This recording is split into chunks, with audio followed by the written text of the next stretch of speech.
Benarkah Jokowi takut dengan ormas? Video kali ini saya persembahkan untuk seorang teman yang terus-menerus mendesak saya untuk menjawab pertanyaan di kepala dia. Teman saya itu bingung kenapa pemerintahan Jokowi seolah-olah memberi ruang kepada seorang Rizik, membiarkannya membuat kerumunan besar padahal ini masih masa pandemi. Saya pengen jawab sekarang. Melihat seseorang tidak bisa kita hakimi dengan apa yang dia lakukan sekarang. Kita harus melihat dulu rekam jejaknya, apa yang pernah dia lakukan, baru kita bisa mengambil kesimpulan siapa dia dan bagaimana karakternya. Kalau Jokowi takut dengan ormas, maka HTI tidak akan pernah dia bubarkan. HTI atau Hizbut Tahrir Indonesia adalah ormas yang bukan kaleng-kaleng. Dana mereka besar dari luar negeri. Umat mereka sangat militan karena memegang konsep negara khilafah seperti sebuah perjanjian dengan Tuhan. HTI adalah ormas yang sangat ideologis. Jejak Hizbut Tahrir di seluruh dunia selalu berakhir dengan rencana kudeta berdarah.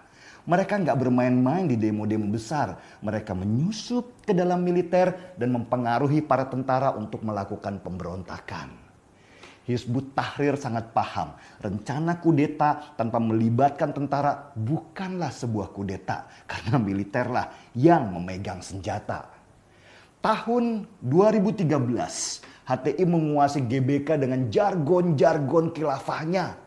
Dan yang gilanya, deklarasi mereka untuk membentuk negara Islam bahkan diliput secara langsung oleh TVRI, stasiun televisi milik pemerintah yang punya moto menjalin persatuan dan kesatuan. Ini menandakan HTI punya jaringan sampai ke pemerintahan, mungkin juga sampai ke istana negara. Dan mereka mengklaim anggota Hizbut Tahrir di Indonesia sudah berjumlah 3 juta orang.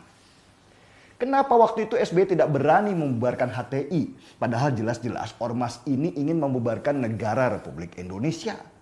Karena SBY takut tidak lagi mendapat suara dari anggota HTI. Maka mereka membiarkan begitu saja melakukan penyebaran ideologinya kemana-mana.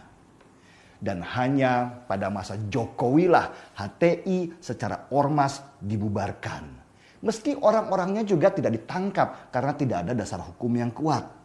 Orang-orang HTI kemudian menyebar kemana-mana, menyusup dalam banyak ormas, mulai FPI sampai MUI.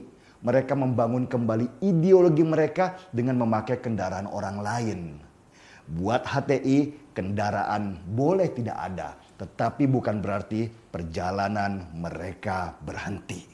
10 tahun masa pemerintahan SBY, beliau tidak sadar sudah membuat kerusakan di mana-mana karena pembiaran penyebaran ideologi di berbagai elemen, mulai kelurahan sampai pendidikan. Dan imbasnya baru kita rasakan sekarang waktu Jokowi menjadi presiden. Yang Jokowi lakukan pertama adalah memotong bantuan untuk ormas-ormas. Inilah yang membuat banyak ormas marah, terutama ormas agama yang selama ini selalu mendapat banyak bantuan dari pemerintah untuk hidup mereka. Dan sejak zaman Jokowi pemerintah inilah dia terus-menerus didemo oleh massa yang besar untuk digulingkan karena dinilai mengecewakan. Dan jangan salah kawan, di dalam ormas-ormas agama itu banyak sekali tokoh politik. Juga pengusaha yang selama ini memelihara mereka untuk kepentingan. Bahkan juga anggota militer yang tidak sadar kalau mereka dipakai sebagai kendaraan. Dan pada masa pemerintahan Jokowi ini, dia seperti mendapat buah dari benih intoleransi dan radikalisme yang sudah ditanam sejak lama. Seandainya saja Jokowi mau kompromi dengan mereka, tentu situasi akan terlihat aman dan baik-baik saja. Tetapi akar negeri ini terus-menerus digerus sampai pohon besar bernama NKRI ini kelak akan tumbang. Jadi teman, pada sisi mana kamu menghakimi kalau Jokowi takut dengan ormas? Pada periode pertama dia memerintah di tahun 2014 saja, Jokowi sudah berhadapan dengan mafia migas dan mafia pangan yang selama ini mendapat keuntungan triliunan rupiah setiap bulan. Kalau Jokowi berani berhadapan dengan para mafia elit itu, apakah mungkin dia takut dengan ormas radikal yang hanya segelintir itu? Jadi premis teman saya yang menganggap Jokowi takut dengan ormas jelas salah besar. Bangunan logikanya runtuh ketika saya hadapkan dengan fakta dan sejarah apa yang pernah Jokowi lakukan. Terus kenapa kok dengan Rizik Jokowi seperti kehilangan wibawa? Oke, saya coba jawab lagi. Apa sih definisi wibawa itu? Apakah kalau seorang presiden berhadapan dengan pemimpin ormas kecil itu berarti berwibawa? Jelaslah bukan levelnya. Jokowi nggak mau dijadikan alat panjat sosial oleh Rizik supaya dirinya menjadi lebih besar. Rizik biar urusannya gubernur aja untuk sekaligus memperlihatkan pada masyarakat bagaimana seorang kepala daerah menghadapi situasi di wilayahnya. Kan ini era otonomi daerah. Masa dikit-dikit kok presiden yang harus turun tangan. Terus gubernur dan wali kotanya kerjanya apa? Presiden punya urusan yang jauh lebih besar. Bagaimana meningkatkan ekonomi rakyatnya dengan membuka lapangan kerja sebanyak-banyaknya. Bagaimana mengelola kekayaan alam supaya bisa mensejahterakan bangsanya. Urusannya sudah ribuan triliun rupiah. Bukan recehan semisal menghadapi Rizik yang kelihatan besar, tapi sebetulnya dia rapuh di dalam. Urusan Rizik bukan urusan presiden dan tidak layak untuk diperhatikan. Kalau dia dibahas, ntar malah tambah gede kepala.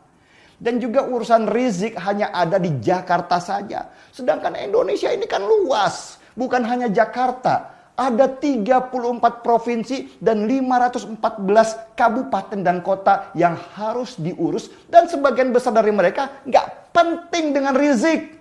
Itulah makanya Jokowi punya niat untuk memindahkan ibu kota keluar pulau. Biar Jakarta ini jangan dianggap terlalu penting sehingga isu daerah selalu menjadi isu nasional.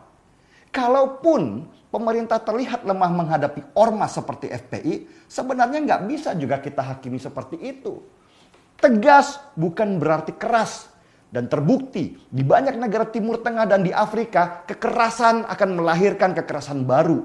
Api ketika ditemukan dengan api lagi akan membesar dan bisa-bisa membakar negeri. Jadi yang dilakukan oleh Jokowi lebih baik mengisolasi api itu supaya tetap ada tapi nggak membakar kemana-mana. Permainan sekarang ini jauh lebih beradab. Urusannya ada di ekonomi. Bukan sekedar sibuk melayani demo-demo besar yang memaksakan kehendak di politik.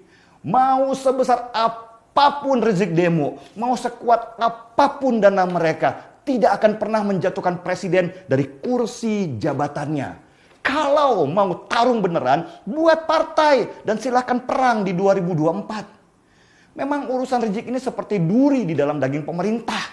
Dia dimanfaatkan banyak elit politik untuk menaikkan suara. Meski anehnya, elit yang memanfaatkan Rizik juga nggak pernah menang-menang. Pilpres 2 periode masih dimenangkan oleh kelompok moderat dari semua agama. Gerindra sejak 2014 selalu dekat dengan Rizik. Dan buktinya Prabowo nggak jadi presiden juga. Sekarang Gerindra lewat Fadlizon kembali dekatin Rizik supaya suara Gerindra tetap terjaga. Bahkan Gerindra buru-buru mengklaim kalau kepulangan Rizik karena fasilitas dari Prabowo yang sudah pernah berjanji untuk memulangkan dia. Begitu pentingnya Rizik untuk Gerindra meski dia tidak pernah membuat Gerindra menang dan menjadikan Prabowo sebagai presiden. Jadi kita tahu kan akhirnya kualitas mereka. Kalau Jokowi ngurus negara, urusan Rizik cukuplah Gerindra saja. Saya masih percaya Jokowi. Sejak 2014 dia banyak dicaci maki, dibilang lemah, dituduh boneka partai, sampai dihina Pinocchio segala. Tetapi faktanya dia semakin kuat dan kebijakannya selalu mengena untuk rakyat. Jokowi memang bukan petarung MMA seperti yang banyak orang harapkan untuk bertarung di dalam ring dan main pukul-pukulan. Bukan di sana kapasitas Jokowi, kerisnya di belakang. Bisa saja Jokowi ketawa-ketawa memeluk lawannya dengan wajah gembira. Akhirnya sebulan kemudian musuhnya mati dengan mulut berbusa. Saya masih percaya dengan Jokowi. Kalau kamu enggak ya terserah. Bebas-bebas aja. Buktinya sejak menganalisa siapa Jokowi sejak 2014 saya tidak pernah salah. Dia memang pecatur handal yang strateginya sulit dibaca orang. Seruput dulu kopinya.